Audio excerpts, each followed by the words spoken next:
conversamos con la directora de carrera y estamos llegando al siguiente acuerdo, a la siguiente conclusión. Lo que debe, por ejemplo, el certamen 1, se lo va a preguntar exclusivamente el certamen 1, porque al comienzo me habían dicho que se iba a hacer una prueba general, tipo examen, y que iba a ser válida para lo que debe el certamen 1 o 2, pero en mucho. El que debe uno estudiar solamente el contenido de la 1. Hoy es 2 también. ¿Cuándo es? Estamos definiendo la fecha, pero en enero. Ya, así que hay un mes todavía. Solamente nos queda la clase, esta clase de hoy, sistema reproductor masculino, después viene sistema urinario y sistema endocrino y se acabó. Pero nos queda mucho tiempo, porque hemos ido avanzando súper bien. Entonces, la propuesta fue, la que dice la jefa, fue ocupar algunos días para hacer los repasos para el certamen. O sea, nos juntamos, a lo mejor nos vamos antes, pero en vez de estar fermentando la casa, venimos acá, ¿ya? Y hacemos un buen repaso para el certamen, para no volver a verlo nunca más. De esta manera, yo quiero que aprueben todo. ¿Qué otra propuesta? Los laboratorios. Eso, ahí tuve harta oposición, donde manda el capitán, no manda marinero, pero en el fondo lo que se va a hacer es un PowerPoint con imágenes, y esas imágenes va a ser de todo. Se les va a dar un temario, entonces si debe el práctico 1, se le coloca la nota en práctico 1. Si debe el práctico 3 o 4, esa nota, traten de ver solamente un práctico, no dos. En el ahí entramos en apoptosis, ¿ya? Solamente, pero va a ser el mismo para todos. Entonces válido para el práctico 1, 2, 3, 4, esa nota. Pero de todas maneras van a ser imágenes, las mismas imágenes que yo uso en clase. Así que no voy a traerme, no voy a gastar ATP sacando imágenes de internet. No. Así que estudien muy bien el que debe, estudien las imágenes de las mismas clases. No eso, ¿ya?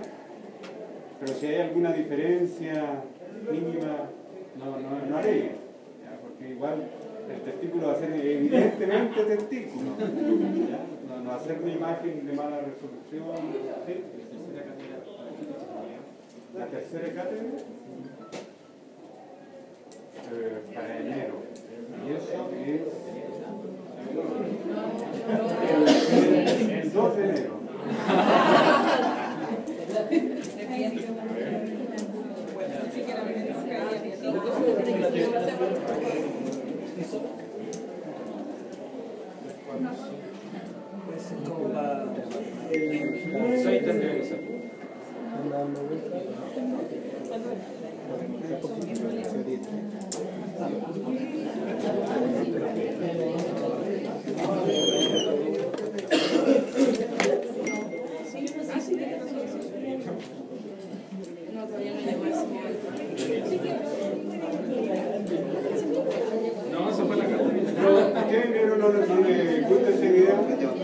Terminamos en diciembre, pero no es que ustedes lo van a hacer.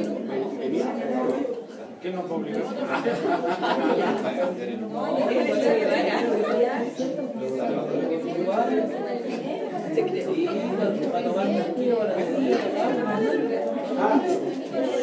Eso mañana lo voy a tener más claro con la jefa, ¿ya? Pero, sí, yo voy a subir una vez.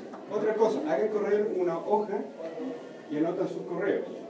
Yo les voy a enviar una invitación a Dropbox para que ahí, pero no la borren esa carpeta, porque es de todos. ¿Ya? Y ahí hay un set de preguntas de varios temas. Entonces, hay 30 alternativas de reproductor masculino, 30 alternativas. Entonces, de ahí es como cuando estudiaban para dar la prueba para conducir. Si se aprenden bien todas esas preguntas, ya tienen el 7. Aseguraban esas preguntas, ¿ya? Pero no la eliminen, porque ahí yo voy a tener un respaldo de todas maneras, porque no va a pasar que se va a eliminar. Pero traten de no eliminar. Entonces, hagan correr esa hojita, anoten sus correos y después cuando reciban la invitación, ustedes hacen clic y yo me gano 500 megas en Dropbox.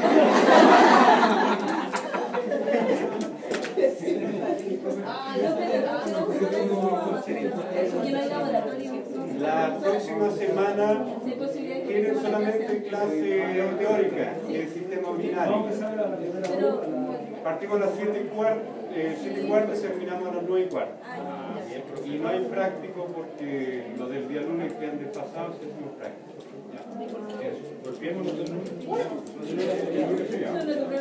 Pero por eso después cuando ustedes terminen a las 9:15 se van a tomar una cervecita. No, soy conducto. Ya. Bueno, hermano. ¿Algo hemos visto de esto? No, nada. No, vimos solamente. Acá tienen que tener la mente puesta aquí. Porque cada imagen va enlazada y va dando más información a lo que viene. Entonces, si ustedes se pierden, ¿ya? Si baja la glicemia, se comen un dulce, pero necesito mucha atención a lo que viene, ¿ya? Porque una clase muy pesada, mucha información, tiene que haber distracciones. Porque no van a entender nada. En el hipotálamo se secreta un decapéptido. ¿Qué significa decapéptido? 10 aminoácidos, es un decapéptido. Una sustancia que tiene 10 aminoácidos, que se llama GNRH, hormona liberadora de gonadotrofina, la GNRH. Esta GNRH actúa sobre la hipófisis.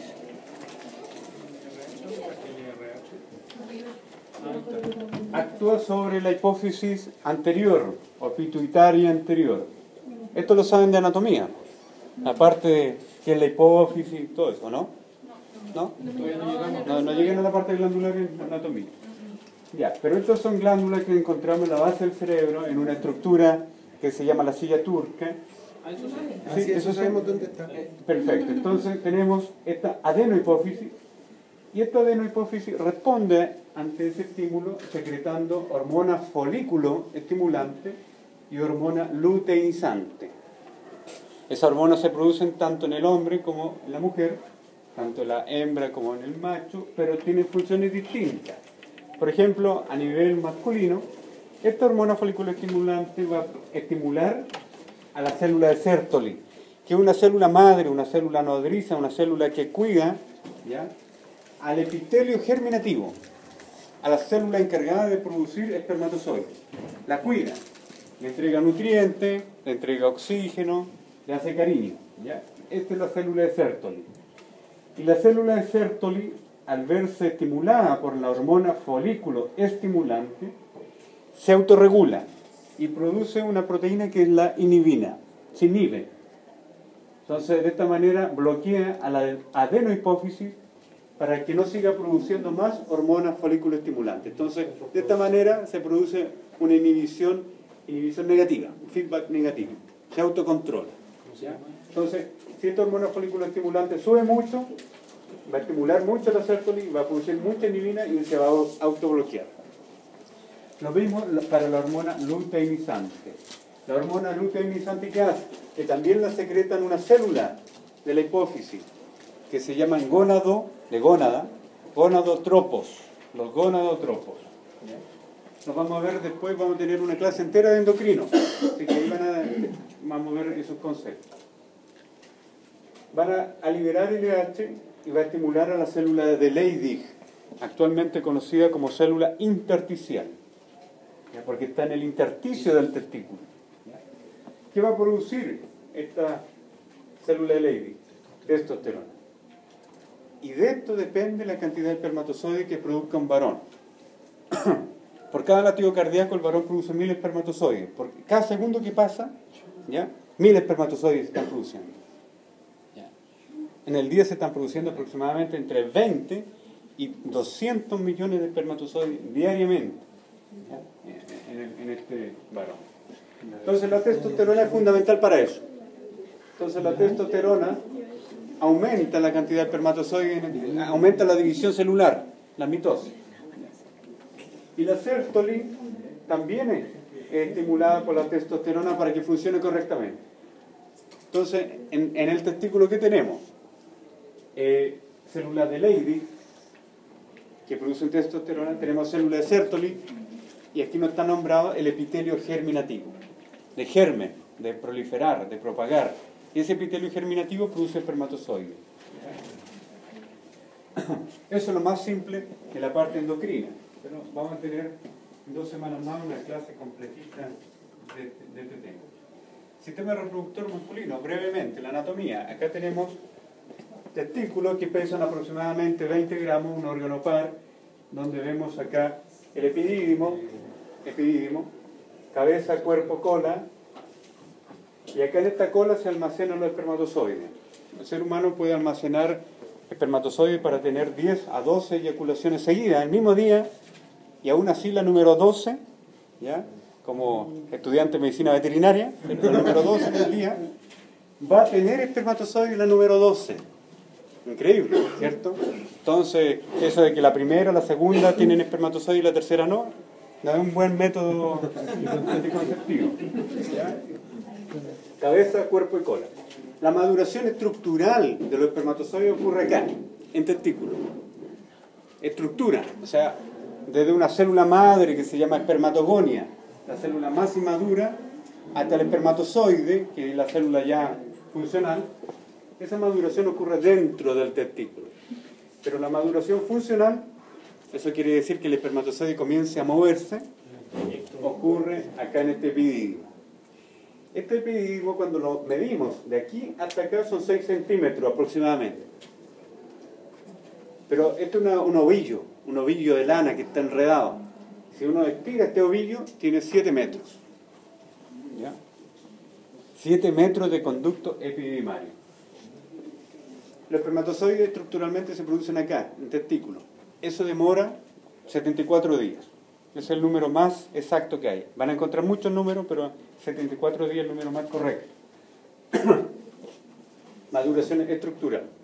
Y la maduración funcional ocurre en 16 días. Entonces tenemos 74 días más 16, 90, 3 meses.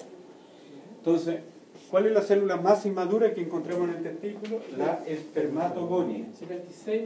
74 días más 16. Y esa espermatogonia, vamos a cerrar esto.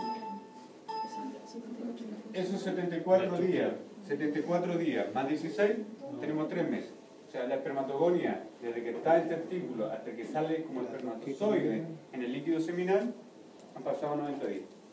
Cuando examinamos un vacuno, por ejemplo, y estamos viendo la calidad del líquido seminal, si es un buen reproductor, si hay buena muestra, si hay buena cantidad de espermatozoides, estamos viendo su historia en los últimos 3 meses.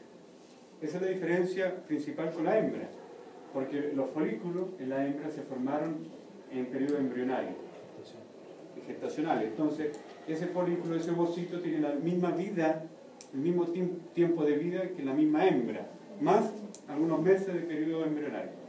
Por lo tanto, todo lo que está afectando a ese folículo a lo largo de la vida, el cigarro, el alcohol, todo eso, se va sumando. En cambio, el varón deja de fumar alcohol, deja de intoxicarse, cocaína y todo, pero en 3 meses más tiene espermatozoides, es que le quedó alguno, pero va a tener espermatozoides de buena calidad nuevamente. Ya. Acá vamos en el epidídimo y aquí viene un conducto que mide 45 centímetros en promedio, 40, 45 centímetros, y este conducto es el que saca los espermatozoides del epidídimo. Y sacar, en latín, se dice défero. Por lo tanto, conducto deferente. Conducto deferente. Aquí se hace la vasectomía. Pero este conducto deferente va dentro de un cordón espermático. Cordón grueso, grande, palpable. El cirujano abre el cordón, después corta acá, liga y separa. Entonces los espermatozoides que se producen acá son fagocitados por el mismo epitelio. Son destruidos. Esto se puede de nuevo anatomizar, ¿ya? Revertir, tiene un 50% de probabilidades de éxito. El problema es que muchos pacientes van a generar anticuerpos contra sus propios espermatozoides, porque los espermatozoides tienen otra proteína en su superficie. Entonces, si el sistema inmune encuentra a ese espermatozoide, porque aquí se cortó, entonces hay sangre. Si el sistema inmune encuentra esos espermatozoides, lo va a reconocer como si fuera una bacteria, como si fuera un hongo, y va a reaccionar contra esos espermatozoides. Y si el paciente revierte esta cirugía, va a generar igual una reacción inmune contra su espermatozoide, ¿ya? Y los va a aglutinar y los va a inmovilizar. Por lo tanto, podría tener espermatozoides en el líquido seminal, pero no van a ser funcionales, ¿ya? No van a tener mucho. Pero a veces ocurre que el varón, por ejemplo, se casó, ¿ya? Y quiere que la mujer ya no siga usando más pastillas, se cortó, después la mujer llegó a los 40 y tantos, cambio mujer de 40 por 2 de 20, y la de 20 va a querer tener guagua, entonces se quiere revertir, ¿cierto?, la cirugía, y ahí va a tener problemas de nueva fertilidad. ¿Ah? Así que si lo están pensando, cuidado, mejor no se hagan la vasectomía. ¿Ah? ¿Van a esperar? Aquí hay una glándula que tiene el tamaño un poquito más grande que una lenteja, pero más chiquitito que un poroto. ¿Cómo se llamarán estas glándulas? Antiguamente, ustedes lo escucharon en su colegio como glándulas de Cooper. ¿Se suena? ¿Glándula de Cooper? Ahora se llaman glándulas bulbouretrales. Bulbouretrales. Miden 1 centímetro cúbico aproximadamente. Ese es su volumen de estas que están acá en la base del pene. Estas son las primeras glándulas que se estimulan durante la relación sexual.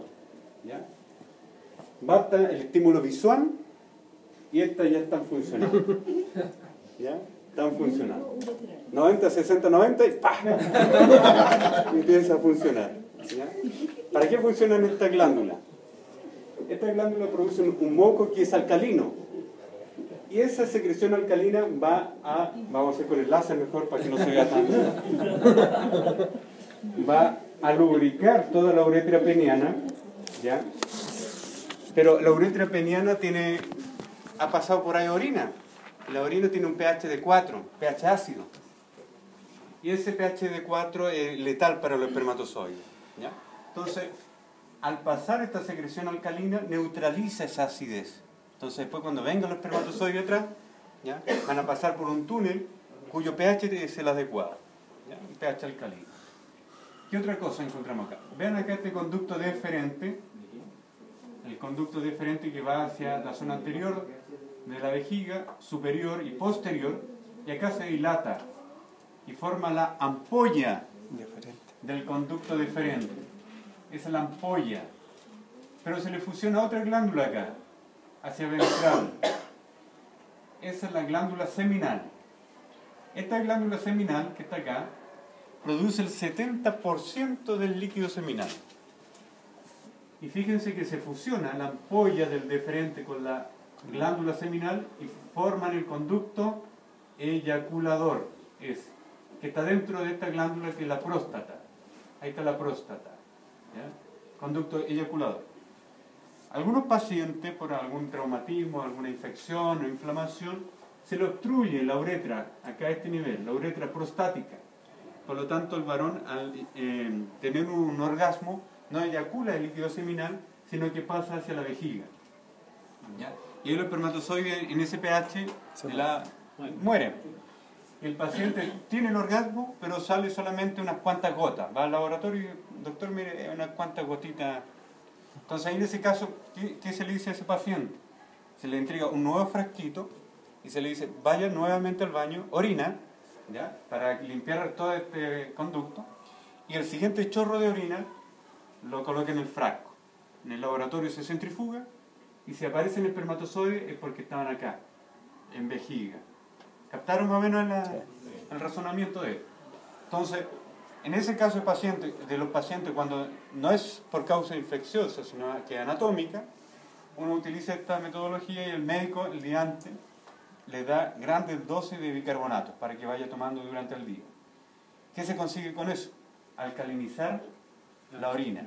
De tal manera que los espermatozoides, cuando vengan en la orina, yo los centrifugo, hago un pellet, y de ese pellet tengo espermatozoides ahora vivos, ¿ya?, porque están en una orina alcalina.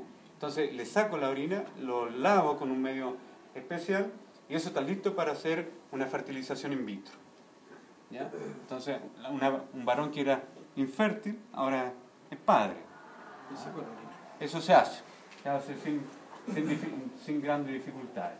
¿Ya? ¿Alguna pregunta de esto? Vamos a ir ahora revisando cada una de estas glándulas por separado. Es una foto que saqué en la clínica Las Condes de un paciente que se le hizo una orquiectomía bilateral y al laboratorio me mandaron, ¿qué será eso? El epididimo. El epididimo entramos a picar. ¿Ya? Así lo envían y uno toma 2 portaobjetos y empieza a picotear. Y empieza a capturar espermatozoides con micromanipulación. Y los congela en nitrógeno líquido a 196 grados bajo cero. Y otro día a la mujer se le extraen óvulos y uno puede colocar dentro de un óvulo un espermatozoide y estamos listos. Se necesita recuperar unos cuantos espermatozoides para intentar esta técnica con 3 o 4 ovocitos y el porcentaje de rendimiento de un 30%. Bastante bueno. 30% de posibilidades de que ese varón sea padre al primer intento. Fíjense acá. Estamos viendo el testículo y la periferia de esto es la túnica albugínea. ¿Qué significa albo? Blanco. Y un tejido albo, ¿qué fibra va a tener en abundancia? Colágeno.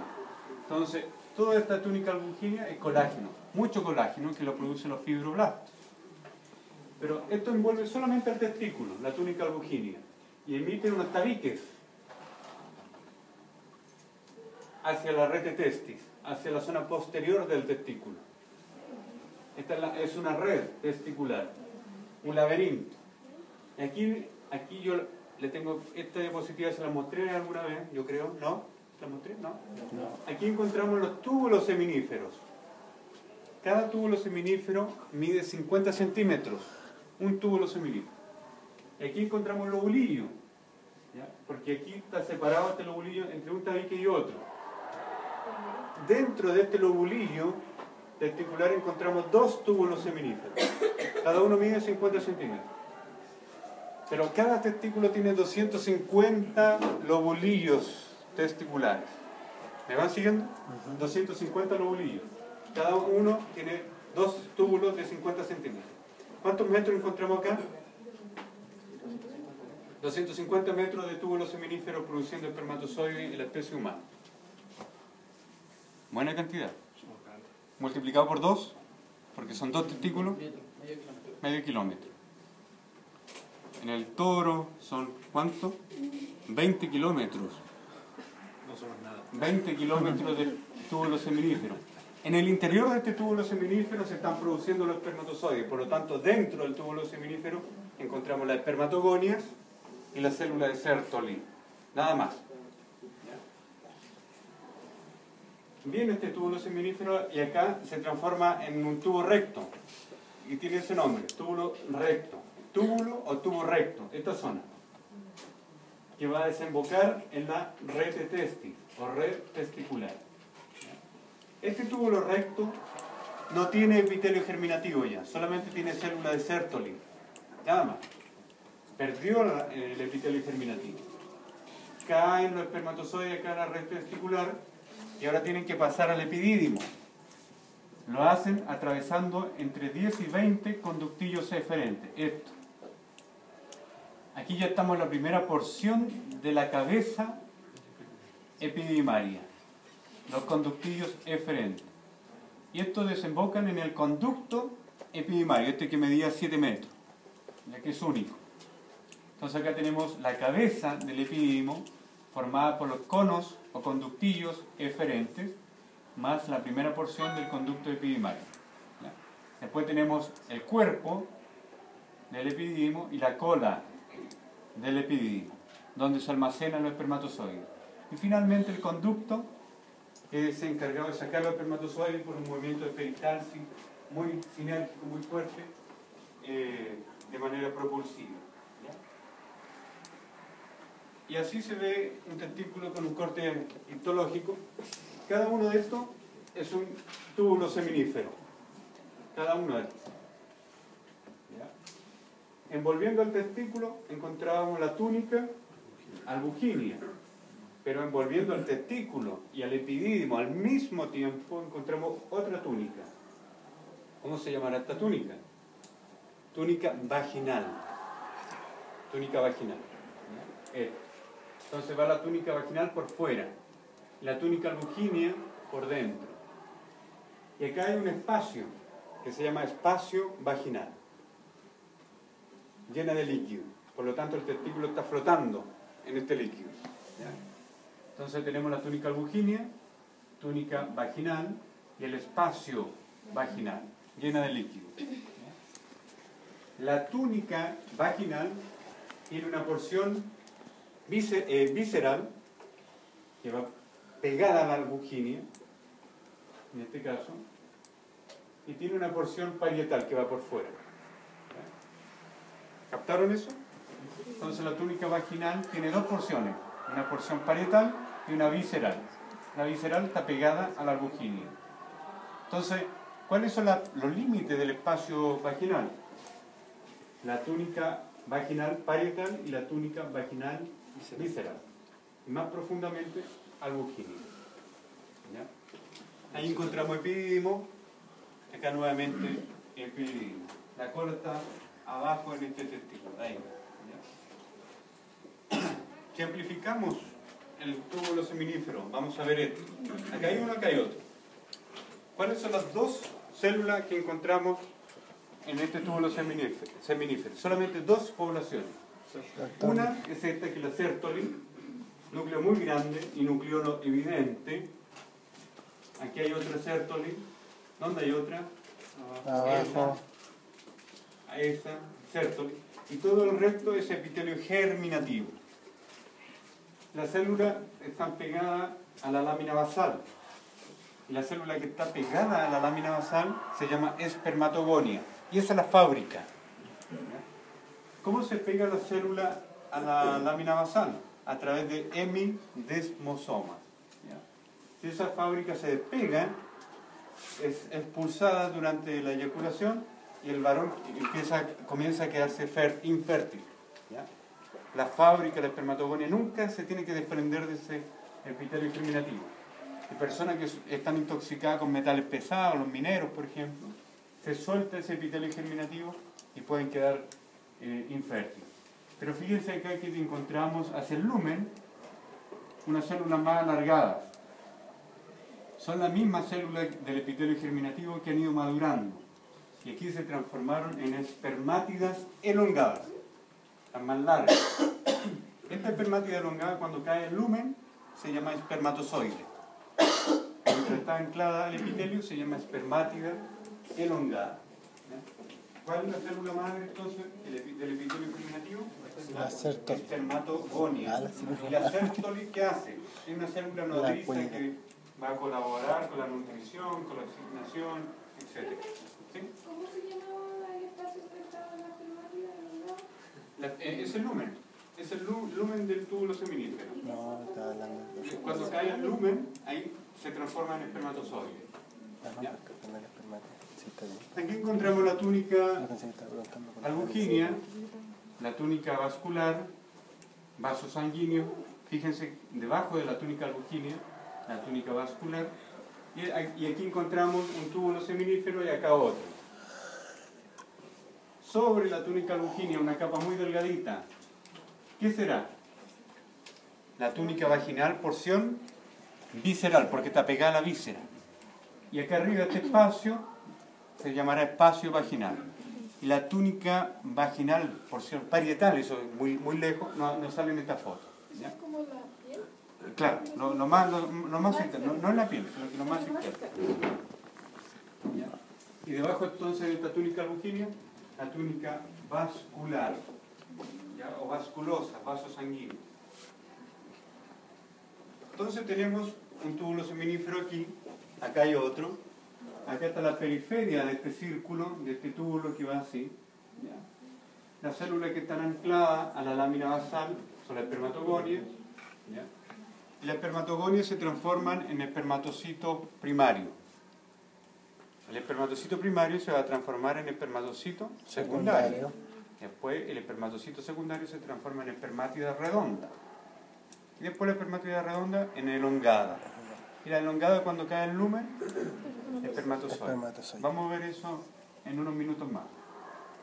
Célula de Sertoli, dentro del túbulo seminífero. Epitelio germinativo. ¿Ya? Fíjense aquí la periferia. Encontramos el compartimiento que se llama peritubular. Peri significa la periferia del túbulo. Y aquí hay dos tipos de células en el compartimiento peritubular. Eso es pregunta de prueba. Las células mioides y los fibroblastos. Están formando esta pared. Este compartimiento peritubular. ¿Ya? Células mioides y fibroblastos. Y el último compartimiento que encontramos es el que está en el intersticio. Compartimiento intersticial. Todo esto es tejido conectivo laxo. Pero la que nos importa a nosotros es la célula de Leydig. ¿Qué produce la célula de Leydig? Testosterona. ¿Para qué sirve la testosterona? Para que el epitelio germinativo entre en división celular y la persona tenga más espermatozoides. Parte de esta testosterona pasa a los vasos sanguíneos y da las características sexuales secundarias en este varón. ¿Ya? ¿Estamos bien? ¿Hasta ahí? El compartimiento peritubular. Y el intersticial, que es el tercer y último compartimiento, está formado por tejido conectivo laxo y células de Leydig que producen testosterona. ¿Por qué producen testosterona? ¿Cuál es el estímulo que viene de la hipófisis? Que fue la primera diapositiva que mostré. No, la LH. La LH estimuló a esta célula de Leydig para que produzca testosterona. ¿Pero por qué la hipófisis liberó LH? ¿Gracias a qué? Al hipotálamo. Al hipotálamo que está más arriba en el cerebro. Que liberó otra hormona. ¿Cuál? GNRH. Gonadotrofina. ¿Ya? Hormona liberadora de gonadotrofina, porque la gonadotrofina es la LH y la FSH. Fíjense acá, túbulo seminífero, poco aumento, gran aumento, compartimiento tubular. Entonces ya estamos claros que en el compartimiento tubular encontramos Sertoli y epitelio germinativo. Sigamos con el compartimiento tubular. Simplificamos el epitelio. Y acá dibujamos una célula de Sertoli. Este es el núcleo de una célula de Sertoli. Acá hay otro. Acá está la lámina basal. Y en esta lámina basal está anclado la Sertoli y la espermatogonia. Esto en verde es el citoplasma de la célula de Sertoli. Acá sigue en blanco. Esta es una espermatogonia. Espermatocito primario, secundario, espermátidas redondas, elongadas, y cuando se sueltan esto se transforma en espermatozoides. No espermio, ¿ya? Espermatozoide, es el nombre de esta célula. ¿Ya? Esta célula de Sertoli le está entregando oxígeno, está nutriendo a este epitelio germinativo, ¿ya? Para que madure.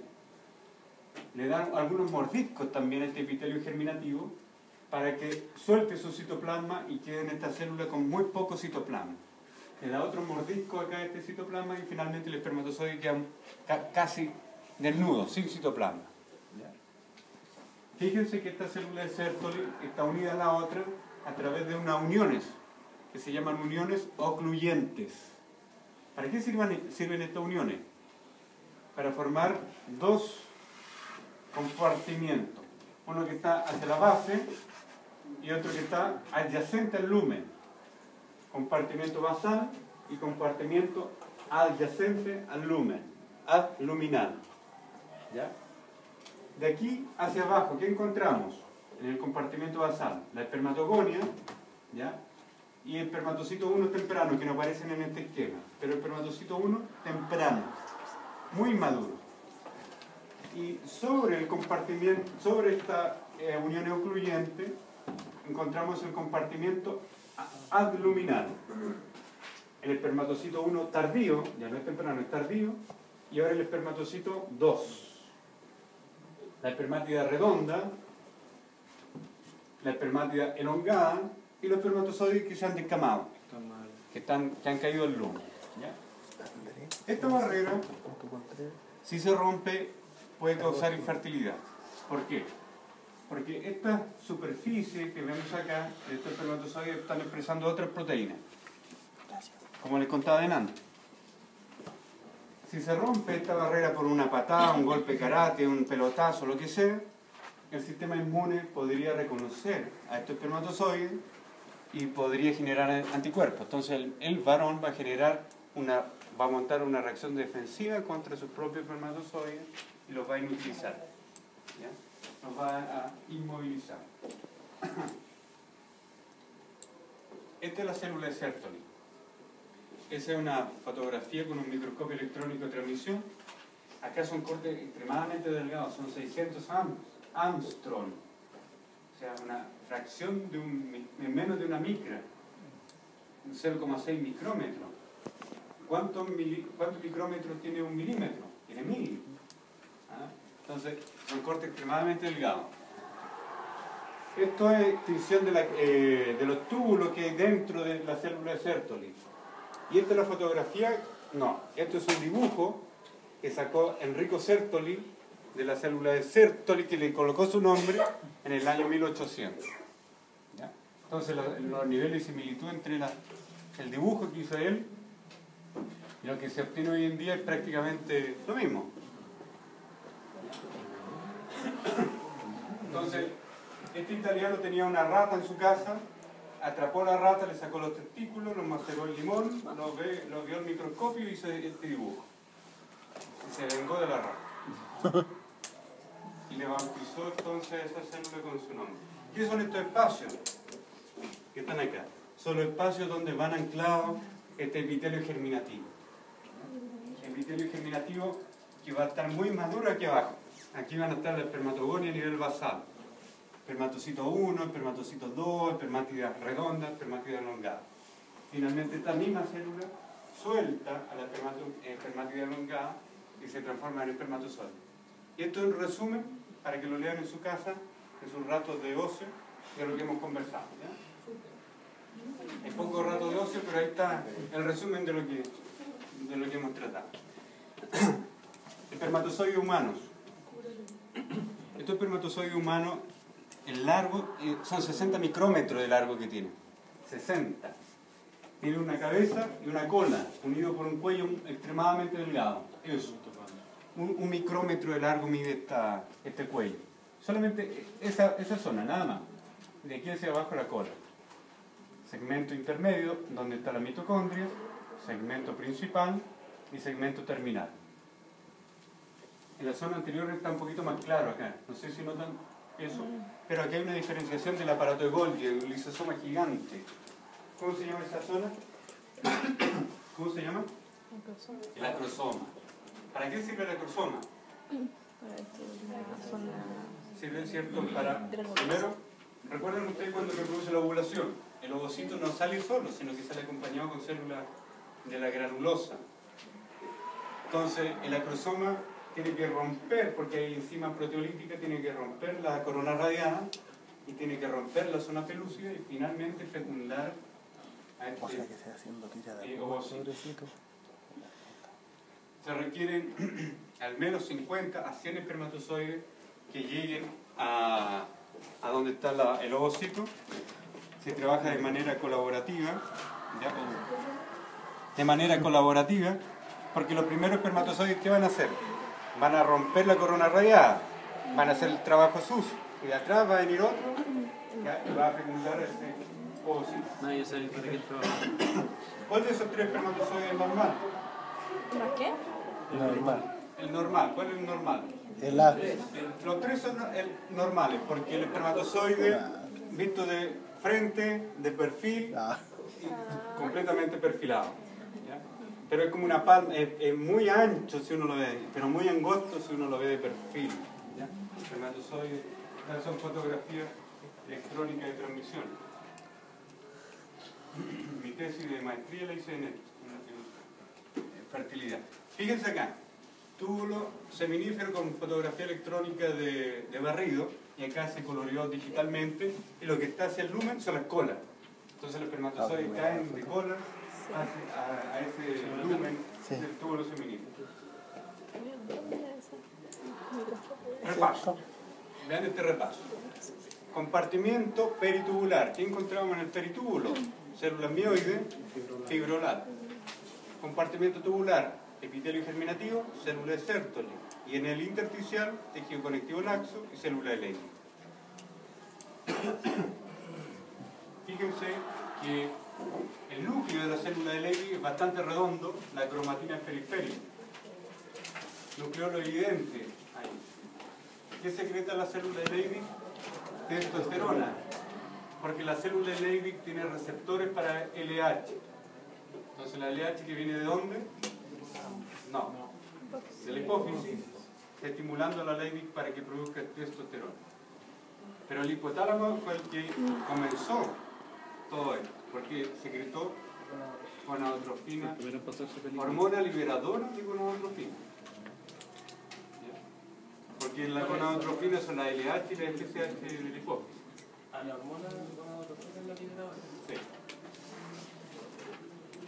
Si nosotros amplificamos el intersticio del túbulo seminífero ahí, estamos viendo nuevamente acá, y vemos la célula de Leydig. ¿Cuál es la característica de una célula que secreta esteroides? Secreta en este caso andrógenos, que van a predominar dos organelos. Y eso es común para todas las células que producen esteroides. Los organelos que transforman el colesterol en esteroides es el retículo endoplasmático liso y la mitocondria. ¿Ya? Todas las células que producen esteroides entonces tienen abundante retículo endoplasmático liso y mitocondria. Estamos en el túbulo seminífero. Pero este túbulo seminífero tiene que llegar y desembocar los espermatozoides en la red testicular, o red de testis. Lo hace por este puente, por el túbulo recto. Pero el túbulo recto carece de algo. ¿De qué carece? ¿Ah? El túbulo recto carece de algo. ¿Qué es el túbulo recto? La continuación del túbulo seminífero. ¿Qué tiene el túbulo seminífero? Epitelio germinativo y Sertoli. Entonces, el recto carece de uno de estos dos. ¿De cuál? Carece de epitelio germinativo. Solamente tiene Sertoli. Túbulo recto solamente tiene Sertoli. Los espermatozoides caen a esta red de testis. Y esta red de testis va a conectar ¿con qué? Con el epidídimo. Por intermedio de un puente también, que son los conos eferentes. Red de testis, conos eferentes.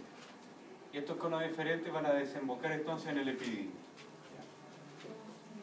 Recuerden que son entre 10 y 20 conos eferentes que van a desembocar en un único conducto epididimario. Profe, ¿Sí? ¿los anabólicos inciden en la producción de espermátidos? Completamente. Lo que pasa es que... A ver. Va a pasar todo. No me estoy quedando. Nuevamente sigue. La testosterona en testículo está en concentración 1000 veces superior a lo que hay en sangre. ¿Ya? Pero una vez que entra a la sangre, esta testosterona, si alguien se inyecta testosterona, ¿qué va a pasar? Se va a bloquear esta glándula. Y fíjense lo que hace la testosterona. Bloquea acá arriba. Si bloquea acá arriba, hay esto. Hormona liberadora de gonadotrofina. Si no hay esto, la hipófisis anterior no va a secretar FSH. La Sertoli no va a funcionar. Si no hay LH, la Leydig tampoco funciona.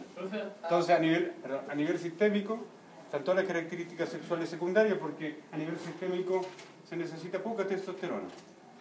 Pero en el testículo se necesita 1000 veces más. Y eso no está. ¿A partir de cuánta, habrá una medida de testosterona en la sangre voluntad para que de ahí en adelante se empiece el ciclo de inhibición? Sí.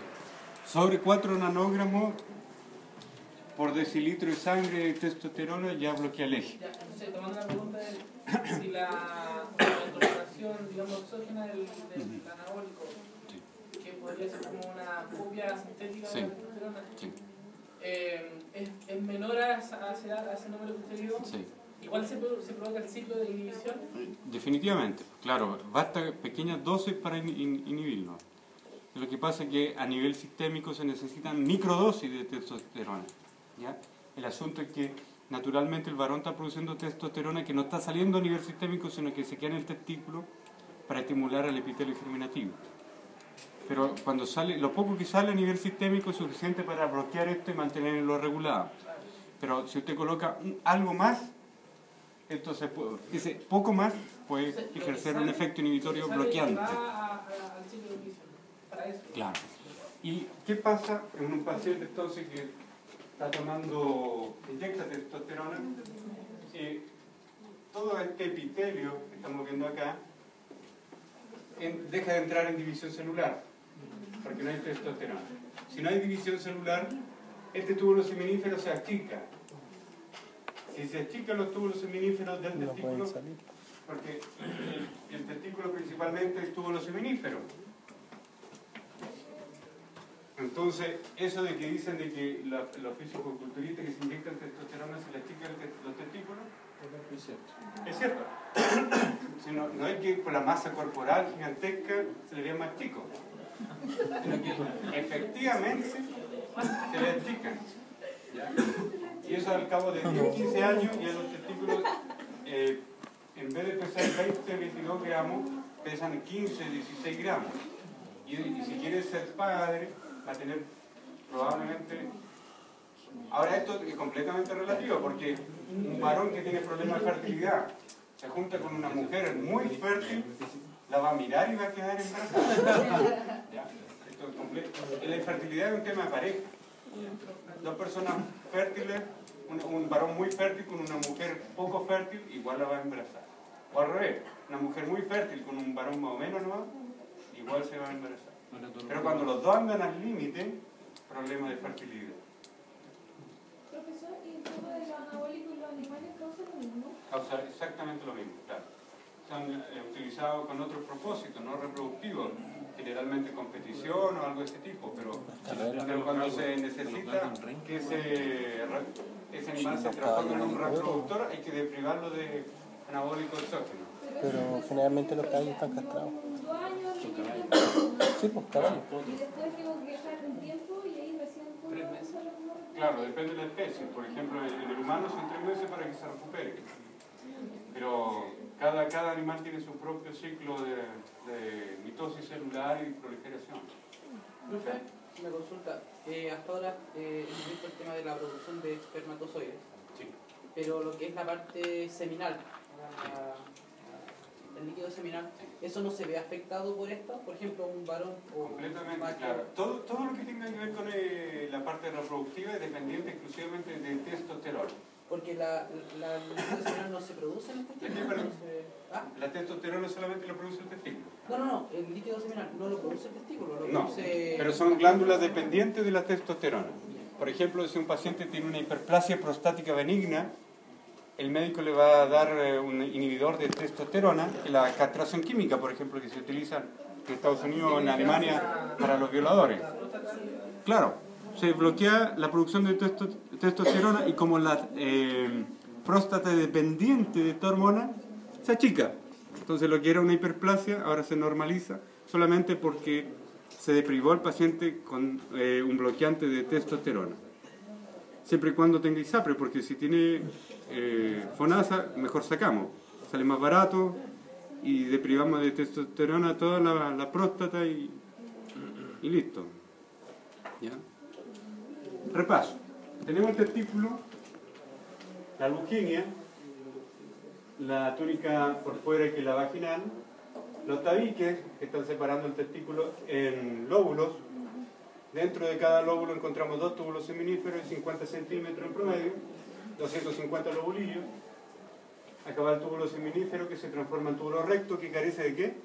De epitelio germinativo continuado, que desemboca en la red testicular y van a través de estos conos o conductillos eferentes a desembocar en el conducto epidimario.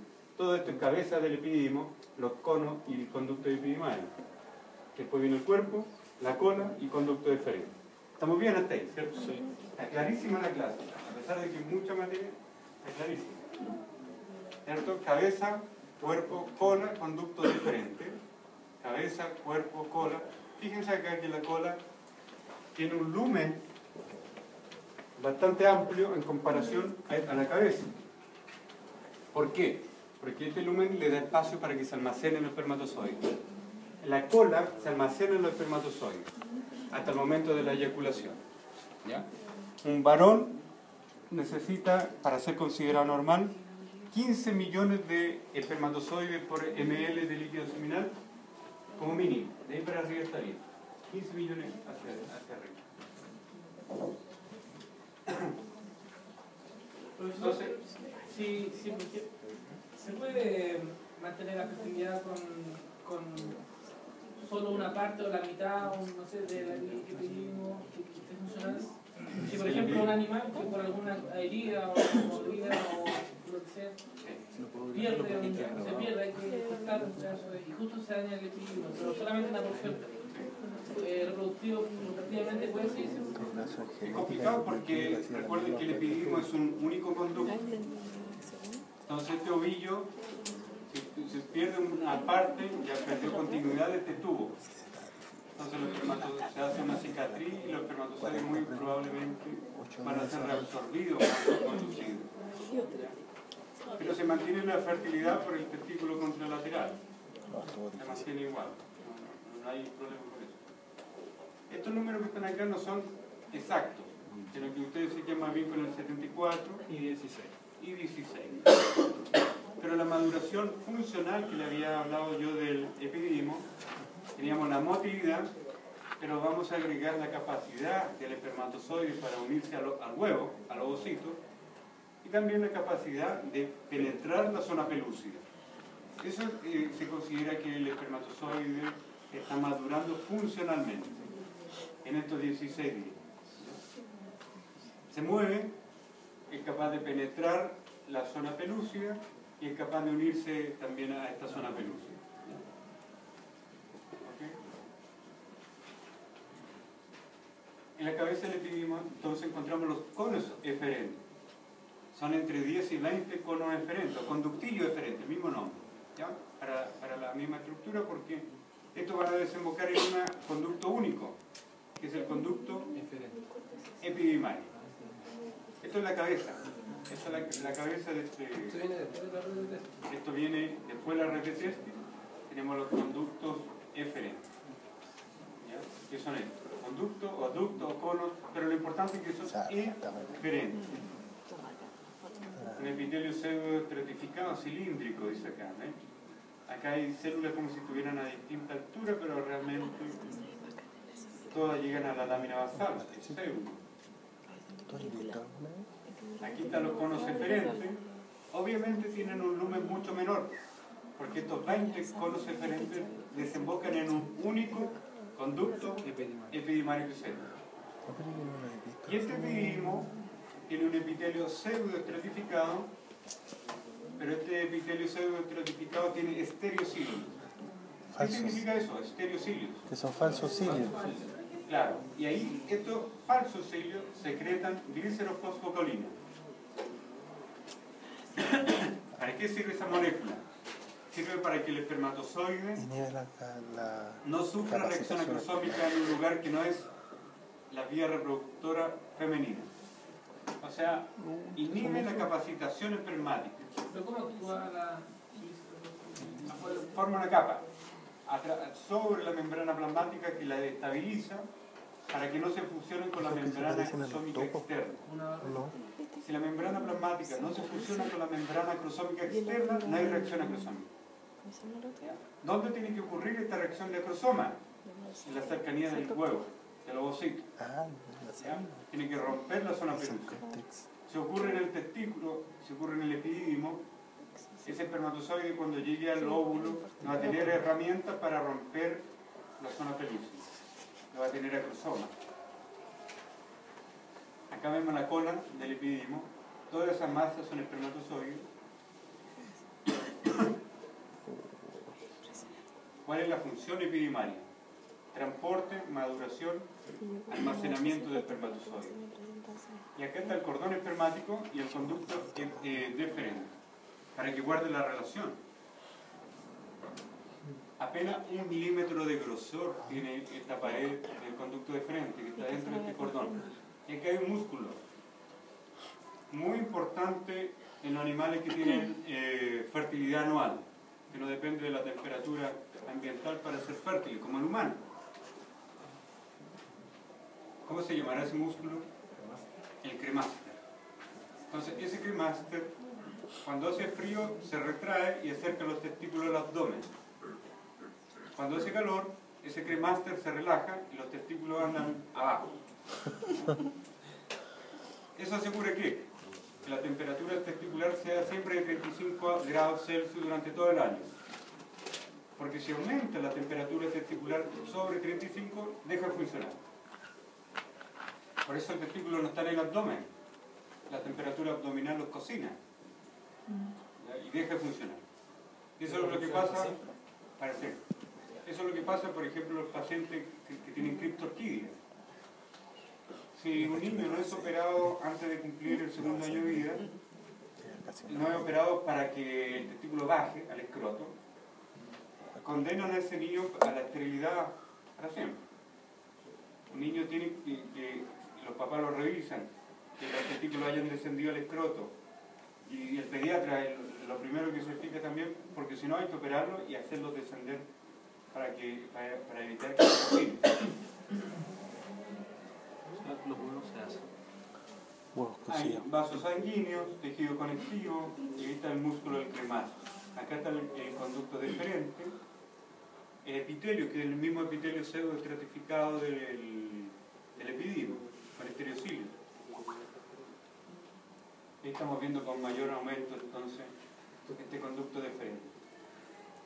45 centímetros. El epitelio, Más grande todavía. con estereocilio, tejido conectivo. Epitelio estratificado. ¿Cómo vamos? ¿Bien? ¿Bien? ¿Descanso? Sí.